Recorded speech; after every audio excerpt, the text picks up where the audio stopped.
इस लेसन में हम डिस्कस करेंगे कि lessons learn register versus lessons learn repository में क्या डिफरेंस है।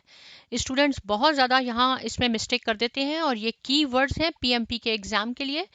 देखिए, अगर आप कोई सपोज आईटी का प्रोजेक्ट कर रहे हैं जिसमें आपने एक रिस्क आइडेंटिफाई किया है और उसका एक रिस्पॉन्स भी आपने तैयार किया है, जब वो रिस्क अराइज हुआ और आपने उस पर रिस्पॉन्स इम्प्लीमेंट किया, जो आपने देखा कि ये तो बहुत ज़्यादा इफेक्टिव था आपका, तो आपने उससे नॉलेज गेन की अपने करंट प्रोजेक्ट में।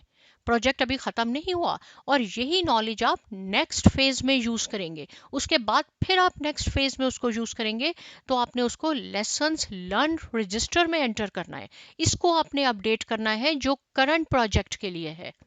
लेकिन जब लास्ट क्लोजिंग होती है, लास्ट फेज होता है, तो आपने ये जितना भी नॉलेज लर्न की है ये आप लेसन लर्न रेपोजिटरी में ट्रांसफ़र कर देंगे, जो ऑर्गेनाइजेशनल प्रोसेस एसेट ओपीए का पार्ट है और नए आने वाले प्रोजेक्ट्स के लिए वो इनपुट के तौर पे यूज़ होगा। राइट, आई होप कि आपको ये क्लियर हो गया और अब आपने इस क्वेश्चन में बिल्कुल रॉन्ग आंसर सेलेक्ट नहीं करना। Thank you.